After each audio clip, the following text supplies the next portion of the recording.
बिस्मिल्लाहिर्रहमानिर्रहीम। बच्चे, हम लोगों ने कल जीसीडी की डेफिनेशन को डिस्कस किया था कि हमारे पास ए और बी कोई से भी दो इंटीजर्स अगर मौजूद हों तो कोई डी को हम कहते हैं कि वो जीसीडी तब बनेगा अगर डी ग्रेटर देन 0 हो, डी ए को भी डिवाइड करता हो, डी बी को भी डिवाइड करता हो और एक इंटीजर सी निकल आए जो ए बी और डी तीनों को डिवाइड करता हो। अगर ये तीनों प्रॉपर्टीज हमारे पास सेटिस्फाई होती हैं तभी हम लोग कहेंगे कि हमारे पास डी जीसीडी है।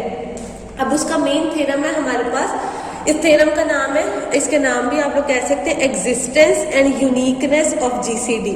इसका नाम भी है हमारे पास, लेकिन उन्होंने बुक के ऊपर नहीं लिखा हुआ। इसकी स्टेटमेंट सबसे पहले देखिए हमारे पास क्या है, वो कह रहे हैं let A and B be any two integers. A और बी हमारे पास कोई से भी दो इंटीजर्स हुआ करेंगे, at least one of which is non zero, जिनमें से एक जीरो ना हो। हमने कल भी डेफिनेशन में डिस्कस किया था कि अगर हमें दो इंटीजर्स का जीसीडी निकालना है तो या तो दोनों कोई ना कोई नंबर हो या उनमें से एक जीरो हो सकता है, दोनों जीरो नहीं होंगे। इसीलिए हमने लिख दिया है at least one of which is non zero. देन वो कहते हैं जीसीडी ए बी का एग्जिस्ट भी करेगा और वो यूनिक भी होगा। तो हमने ये चीज प्रूव करके दिखानी है। तो इसको प्रूव करने के लिए हम लोग सबसे पहले क्या चीज करेंगे, तो इसकी स्टेटमेंट होगी कि हमने जीसीडी को प्रूव करना है। तो हम लोग कहेंगे विदाउट एनी लॉस, हम लोगों ने कहा है ए और बी अगर कोई से भी दो इंटीजर्स हैं तो लाजमी तौर पे ए कोई इंटीजर, एक इंटीजर इनमें से ग्रेटर होगा, एक इंटीजर इसमें से लेस होगा। तो लेट कर लेते हैं ए ग्रेटर देन बी है, जिस जरूरी नहीं है आप लोगों ने यही लेना है। आप बी को भी ग्रेटर रख सकते हैं क्योंकि दो इंटीजर्स हैं उनमें से एक ने तो लाजमी तौर पर ग्रेटर होना ही होना है। तो हम लोग कहते हैं अगर ए ग्रेटर देन बी है तो बाय डिवीजन डिविजिबिलिटी हमने क्या पढ़ा था कि इसका आंसर फिर क्या आएगा, अगर ए ग्रेटर है बी से तो इसका मतलब ए बी को डिवाइड करेगा। तो कोई क्वेश्चन निकलता है, कोई रिमाइंडर हमारे पास R1 आ जाता है। तो इसको लिखते कैसे हैं, A is equal to B Q plus R1, और R1 हमारे पास कहाँ से कहाँ तक होता है, यहाँ से यहाँ तक। हमने डिविजिबिलिटी की डेफिनेशन लगा दी तो ये हमारे पास आंसर आ गया कि अगर ए ग्रेटर देन बी है तो इसका मतलब ए डिवाइड कर देगा बी को और हमारे पास ये बाय डिविजिबिलिटी ये आंसर आ जाएगा। अब यहाँ पे ये जो रिमाइंडर आया है इसके ऊपर कुछ प्रॉपर्टीज लगाते हैं। पहले हम लेट कर लेते हैं कि अगर तो रिमाइंडर यहाँ पे जो आया है वो जीरो आ जाए, क्योंकि हमने कहा हुआ है कि रिमाइंडर या तो जीरो से ग्रेटर हो सकता है और बी से लेस आना है। तो जीरो की पॉसिबिलिटी भी है, तो पहले हम रख के देखते हैं कि अगर रिमाइंडर हमारे पास जीरो आ जाए तो जीरो आ जाएगा तो हम दोबारा इसकी वैल्यू पुट करके देखें तो ये सिर्फ बच जाएगा A is equal to B Q, क्योंकि R1 की जगह हमने जीरो अप्लाई कर दिया। तो देखें जरा, A is equal to B Q अगर आ गया तो बाय डिविजिबिलिटी हमने कहा था कि दो नंबर अगर एक दूसरे को डिवाइड करते हैं तो उनको लिखते हम लोग कैसे होते थे, बी इज इक्वल टू ए सी, कोई ना कोई इंटीजर सी हम खुद से ले लेते थे। तो यहाँ पे भी अगर देखें या इसी फॉर्म में मौजूद है तो इनको लिखा जा सकता है कि इसका मतलब है फिर बी डिवाइड करता होगा ए को। ठीक है, अगर बी ए को डिवाइड करता है तो जीसीडी इस केस में क्या आएगा। कल को हम लोगों ने कहा था कि अगर सेम नंबर हो तो जीसीडी वही खुद ब खुद आ जाता है। अगर दो ऐसे इंटीजर हो जिसमें एक इंटीजर दूसरे को डिवाइड करता हो तो जो डिवाइड करता है उसका आंसर आ जाता है। तो अब देखिए ए और बी दो इंटीजर है, बी ए को डिवाइड कर रहा है तो इसका मतलब है जीसीडी का आंसर हमारे पास क्या आएगा, जो डिवाइड करता है उसका आंसर आ जाता है। तो इसका मतलब है जीसीडी का आंसर हमारे पास बी आ जाएगा। इस केस के लिए क्या काम किया अभी तक हम लोगों ने सिंपल दो इंटीजर्स थे उनमें से कहा कि एक इंटीजर कोई भी ग्रेटर हो सकता है। तो अगर कोई इंटीजर ग्रेटर है तो हमने डिवीजन वाली उसकी प्रॉपर्टी उस पर रूल लगाया तो हमारे पास ये चीज आ गई। अब जो रिमाइंडर आया, रिमाइंडर के ऊपर दो प्रॉपर्टीज हमारे पास बनती हैं। पहली प्रॉपर्टी तो ये कि वो जीरो हो सकता है, तो जीरो के लिए हमने देखा is equal to B Q बनेगा। तो लास्ट जब ये चैप्टर हमने स्टार्ट किया था उसमें हमने डिवीजन वाली प्रॉपर्टी को डिस्कस किया था कि अगर A is equal to B Q है तो हम लोग इंटीजर को निगलेक्ट करते हैं तो इसका मतलब है बी डिवाइड करता है ए को। तो हमने कल जो जीसीडी की डेफिनेशन में भी ये डिस्कस किया था कि अगर दो इंटीजर्स है, एक इंटीजर जो डिवाइड करता होता है दूसरे को तो वही आंसर आ जाता है। तो अगर बी ए को डिवाइड करता है तो जीसीडी के आंसर में हमारे पास बी आ जाएगा। ये पहला केस हो गया अगर तो R1 0 के इक्वल है। दूसरा केस क्या है कि R1 अब 0 के इक्वल ना हो, क्योंकि इक्वालिटी वाली ले ली है। तो दूसरा केस हमारे पास इसका बनेगा कि R जो है वो 0 और b के दरमियान, क्योंकि इक्वालिटी वाला केस हम डिस्कस कर चुके हैं। दूसरा हमारे पास क्या आएगा 0 और b के दरमियान वाला। अब देखिए यहाँ पे r1 लेस हो गया b से।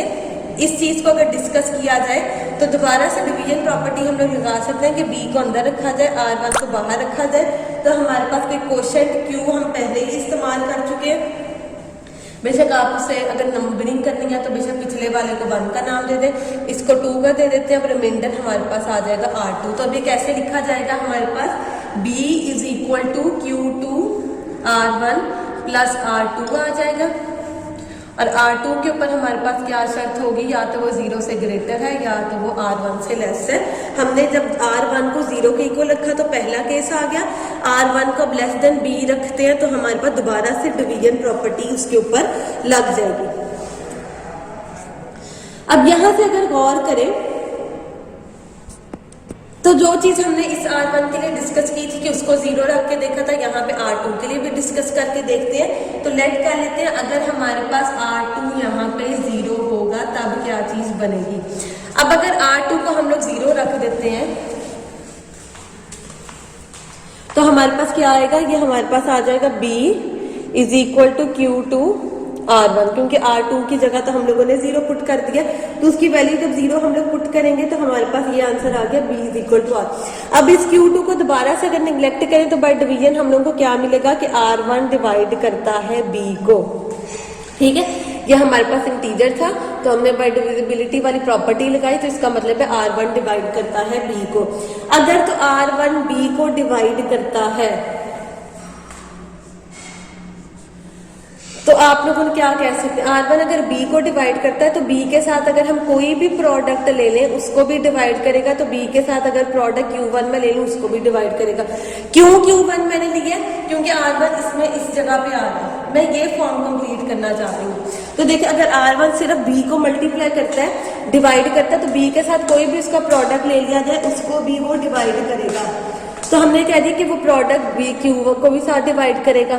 फर्दर r1 डिवाइड कर सकता है bq प्लस r1 को। देखें जरा कैसे, r1 यहां से तो निकला कि b को डिवाइड करता है। अगर b को डिवाइड करता है तो उसके साथ कोई भी कांस्टेंट ले ले उसको भी डिवाइड करता है। अब r1 b को भी डिवाइड करता है और हर नंबर अपने आप को डिवाइड करता है। तो r1 ने अपने आप को तो डिवाइड करना ही करना था। अगर अपने आप को डिवाइड करता है, इसको भी डिवाइड करता है, तो इनके सम को भी डिवाइड करेगा। और ये सारी चीज किसके इक्वल आ रही है, a के इक्वल आ रही है। तो इसका मतलब हम ये भी कह सकते हैं कि r1 फिर a को भी डिवाइड करता है। तो यहां से हमने क्या चीज लिख दी कि r1 देखें, r1 ने b को भी डिवाइड कर दिया, r1 ने a को भी डिवाइड कर दिया। जीसीडी की हम डेफिनेशन को कंप्लीट करने लगे कि उसकी प्रॉपर्टी क्या होती है। जीसीडी तब बनता है हमारे पास अगर तो वो दोनों नंबर्स को डिवाइड करे। तो देखिए उसने दोनों नंबर्स को डिवाइड कर दिया। और तीसरी प्रॉपर्टी उसकी क्या होती है कि अब एक नया इंटीजर कोई एस लेते हैं, वो भी अगर इन तीनों को डिवाइड करेगा तो r1 जीसीडी आ जाएगा। देखिए r1 अभी हमने कह दिया कि b को भी डिवाइड करे, a को भी डिवाइड करे, एक कंडीशन पूरी होगी। r1 0 नहीं है, ये तो हमें पता है। तीसरी कंडीशन क्या थी, कोई एक नया इंटीजर एग्जिस्ट करता है, अगर वो a b और r1 तीनों को डिवाइड करेगा तो r1 जीसीडी निकल आएगा। तब हम वो इंटीजर s ले लेते हैं कि लेट s a को भी डिवाइड करता है, s b को भी डिवाइड करता है। अगर s इन दोनों को डिवाइड करता है तो s इन दोनों की किसी भी तरह की सब्ट्रैक्शन को भी डिवाइड करेगा। देखिए a को डिवाइड करता है तो b को भी करेगा। b के साथ कोई चीज मल्टीप्लाई कर दे तो इसका मतलब है s फिर उसको भी डिवाइड करेगा। अगर s इन दोनों चीजों को डिवाइड करे तो उनकी एडिशन को, उनके प्रोडक्ट को, उनकी सब्ट्रैक्शन सबको डिवाइड करेगा, तो इसको भी डिवाइड करेगा। और ये चीज किसके इक्वल हमने ली हुई है, ये चीज हमारे पास r1 के इक्वल है, क्योंकि जो स्टार्ट में हमने लिखा था a is equal to bq1 plus r1। यहाँ से r1 की वैल्यू क्या निकलेगी, a इज minus bq1 is equal to r1। तो ये मैंने यहाँ पे वैल्यू पुट की तो s ने r1 को भी डिवाइड कर दिया। तो देखें r1 के ऊपर जीसीडी की सारी कंडीशन सेटिस्फाई हो रही हैं कि r1 0 से ग्रेटर है, r1 b और a को भी डिवाइड करता है, एक नया इंटीजर s निकला, वो a को भी डिवाइड करता है, b को भी डिवाइड करता है, वो r1 को भी डिवाइड करता है। इसका मतलब जीसीडी हमारे पास क्या निकल आएगा, r1 निकल आएगा। आगे ये तो केस तब बना जब R2 की वैल्यू को हम लोगों ने 0 रखा था। ये केस हमारे पास तब आया जब हमने R2 की वैल्यू को 0 रखा। लेकिन अगर R2 की वैल्यू 0 ना हो तो फिर इसका मतलब है R2 के ऊपर हम कहेंगे कि R2 लेस देन है R1, ये वाली कंडीशन आएगी तो दोबारा से डिवीजन रूल लगा देंगे। तो ये प्रोसेस हमारे पास चलता रहेगा कि अगर हम 0 पुट करते हैं तो GCD का आंसर निकलता रहता है, अगर 0 पुट नहीं करते तो बाय डिवीजन रूल हमारे पास ये चीज चलती रहती है। तो हमने ये प्रोसेस को कंटिन्यू रखना है, इस हद तक कंटिन्यू रखेंगे कि हमारे पास एंड पे रिमाइंडर 0 आ ही जाए। बेशक वो 0 हम खुद ना पुट करें, क्योंकि किसी चीज को डिवाइड करते जाए लास्ट पे किसी ना किसी स्टेप पे चल के तो उसने 0 बनना ही बनना है। तो हम ये प्रोसेस लगाते जाएंगे तो लास्ट पे कहीं ना कहीं चल के हमारे पास आंसर 0 आ जाएगा। तो पहले केस में जो हमने पहली प्रॉपर्टी लगाई थी A is equal to Q1 B plus R1, मैं वो भी चले लिख लूं। उसमें क्या था, तो देखें जरा हमारे पास ये क्या चीज बनी। ये केस तब हमने लिया था जब A ग्रेटर देन B है, ये हमने लिया था जब हमारे पास एक सेकंड R1 ये चीज थी। अब जरा गौर करें तो हम लोग इस चीज से लिख सकते हैं ये केस चलता रहेगा कि हमने पहली डिवीजन लगाई जब B ग्रेटर था R1 से, अब दूसरा तब लगाएंगे जब R1 से छोटा R2 आ जाएगा, फिर अप टू सो जाते जाएंगे जब तक हम लोग रिमाइंडर 0 पे अप्रोच नहीं कर जाएंगे। और फिर उसके बाद हम इन दोनों को देखते हुए ये चीज एक और भी लगा सकते हैं कि इसी तरीके से हमारे पास नंबर्स आगे से आगे जाते जाएंगे। कैसे जाएंगे वो केस देख लें जरा। आप देखें जब हमने तीसरी दफा R के ऊपर ये केस लगाना था तो देखें R1 को अंदर रखना था, R2 को बाहर रखना था, कोई क्वेश्चन Q3 हमारे पास आ जाना था, रिमाइंडर R3। और इसको लिखना फिर हमने किस तरीके से था, वो हमारे पास बनना था R1 is equal to R2 Q3 R3, ये चीज बननी थी। अब अगर इसी को कंटिन्यू आप लोग रखें, जब यहाँ पे R1 है तो यहाँ पे R2 आ जाता है और ये अगले अगले कोफिशिएंट्स आ जाते हैं। तो इसी तरीके से अगर मैं R2 यहाँ पे रखूँ तो यहाँ पे R3 आ जाना है। देखें अगर यहाँ पे 1 है तो ये उससे अगला डिजिट और ये दोनों उससे भी अगले डिजिट है, तो यहाँ पे मैं 2 रख रही 3 आ जाएगा, यहाँ पे 4 आ जाएगा। तो अप टू सो अगर हम लोग इसी तरीके को फॉलो करते हुए Rn-2 तक चले जाएं तो इससे अगला क्या होगा Rn-1, ये आ जाएगा Qn और हमारे पास सॉरी ये प्लस प्लस है, प्लस Rn आ जाएगा। इसको फॉलो करते हुए है। और अगर हम एक और आगे फर्दर स्टेप पे चला जाए Rn-1 पे जाए तो वो Rn आ जाएगा, Q हमारे पास n+1 आ जाएगा, क्योंकि इस स्टेप हमने कहा nth स्टेप तक चल के रिमाइंडर ने 0 हो जाना है, तो यहाँ पे रिमाइंडर हमारे पास क्या हो जाएगा 0 हो जाएगा। तो इस स्टेप को सिर्फ इस a को करके हमने अगले सिमिलरली उससे वैल्यूज अपनी निकाल ली। तो अगर यहाँ से इस चीज को देखा जाए तो ये चीज तो हमारे पास 0 होगी, तो बाय डिविजिबिलिटी हम Q को एज अ कांस्टेंट निग्लेक्ट कर दें तो हमें यहाँ से क्या मिलता है कि Rn डिवाइड करता है Rn-1 को, क्योंकि ये तो कांस्टेंट है, खुद से इंटीजर लिया हुआ, तो उसको निग्लेक्ट कर दें तो हमें ये मिल जाएगा। अब अगर Rn जो है वो Rn-1 को डिवाइड करता है तो इस Rn-1 को भी डिवाइड करेगा, उसके साथ वाले प्रोडक्ट को भी डिवाइड करेगा, प्लस वाली एडिशन को भी डिवाइड करेगा, तो इसका मतलब इस सारी चीज को डिवाइड करता है तो Rn-2 को भी डिवाइड करेगा। इसी तरह अगर Rn-2 चलते चलते वो सारे R को डिवाइड करेगा और पहुंचते पहुंचते फिर वो R डिवाइड कर देगा, R2 को भी डिवाइड कर देगा, Rn-R1 को भी डिवाइड कर देगा, और चलते चलते Rn फिर B को भी डिवाइड कर देगा और फिर Rn-A को भी डिवाइड कर देगा, कि पीछे पीछे सारे नंबर्स को वो डिवाइड करता जाएगा।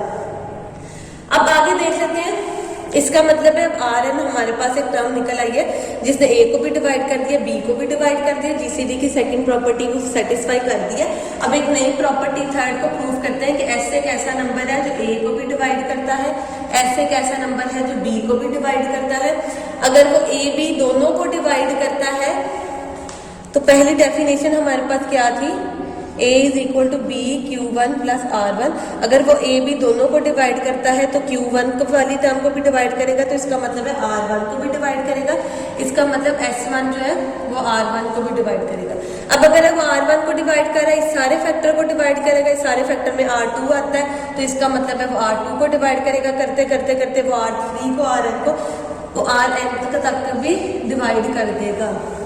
तो तो देखिए जरा डेफिनेशन हमारे पास सेटिस्फाई होगी कि आर एन में पहले ए और बी दोनों को डिवाइड कर दिया, जीसीडी की सेकंड डेफिनेशन होगी।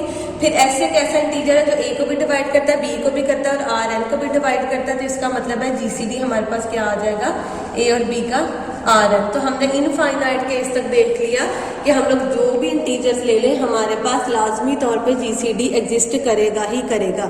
अब इसकी अगर यूनिकनेस प्रूव हम लोगों ने करनी हो, यूनिकनेस हमारे पास छोटा सा ही काम है कि लेट कर लेते हैं दो जीसीडी एग्जिस्ट करते हैं D1 और D2। पहला केस तो ये है कि D1 ग्रेटर हो D2 से, यही हो सकता है कि अगर एक हमने कहा यूनिक जीसीडी है मतलब एक ही जीसीडी एग्जिस्ट करना है, तो ये प्रूव करने के लिए हमने ऑपोजिट बात ले ली कि नहीं एक जीसीडी में दो एग्जिस्ट करते हैं, तो अगर दो करते हैं तो कोई ना कोई तो ग्रेटर होगा, तो या तो D1 ग्रेटर हो सकता है या तो D2 ग्रेटर हो सकता है। अब इन दोनों को अगर इक्वल रखा जाए तो ये हमारे को खुद ब खुद इक्वल आ जाएंगे, क्योंकि हम लोग जानते हैं कि ए अगर सबसेट होता है बी का या बी सबसेट होता है ए का, तो ए इज इक्वल टू बी लिख देते हैं। तो यही चीज इनइक्वालिटी में होती है, अगर D1 छोटा भी है D1 ग्रेटर भी है तो इसका मतलब D1 is equal to D2 के आ जाएगा।